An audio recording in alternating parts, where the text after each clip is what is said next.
like pin them to the couch. We just pull the arm down, and I'm just pushing the bicep. So you've got the coracoid brachialis, which goes from here to here, and that can be quite tight. So if we lifted the arm up and the shoulder drops, and then we lift it and put it down through there, there's a little bit of tightness because the bicep is pulling the shoulder forwards. It can be bicep, it can be coracoid brachialis. So from here, I'm going up to the shoulder, pushing the shoulder down, around the tricep, and then back down.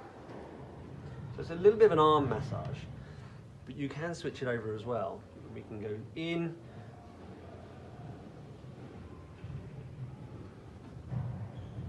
around the trapezius, and then push the shoulder back down as we go as well. Up. So you could just go around the shoulder in this position. I think if you're addressing pecs coming forwards, you should look at all of the muscles surrounding the pecs as well, because it's not always going to be the pecs, but a lot of the times it is. So this is like a really nice way of warming up. This works really nicely as long as someone's got a neck to work through. So I wouldn't be doing this move with you, Stuart, because your neck is compressed. Although actually, I don't know, there might be space. No, I haven't got it. So some people, you just cannot get your arms through. But I like to, so you need to get quite close.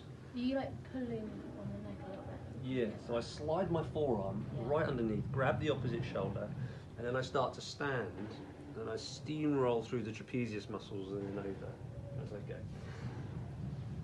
So that's a nice little way of warming up. And it means now I'm in the right position for the pecs.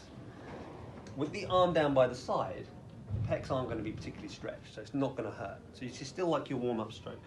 For me, I use the hand closest to the couch, and my fingers are always up at the neckline. I'm going to use the palm. So here, in your palm, you have a scaphoid carpal bone, and it sticks out. There's a little eminence that sticks out, and you can use that as a little massage tool. You can stick it into the muscles and work through it. So you're using a bony landmark in order to create my, instead of my olecranon process, I've got my scaphoid.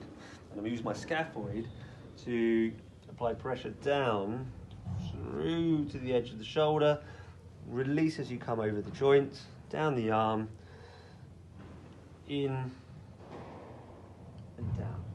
The body weight again is where you're getting the pressure, so I make sure that my shoulder comes over my hand as I press it down. And so this direction of stroke is bringing the shoulder down towards the couch and pulling the shoulder away from the ear. So my other hand is just underneath and it's supporting that movement. So I've got my right hand in the scapula and I'm actually going into a little bit of rotator cuff in and around the back and working it through. So everything is about bringing the shoulder back down. We might be making a difference already. It feels looser. It feels looser, and I think we may be like the same on this side, if not a little bit lower, with just that little bit of work.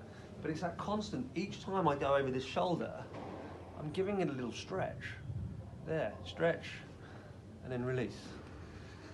Every time. So it's a massage and a stretch as I work my way through. Now, when working with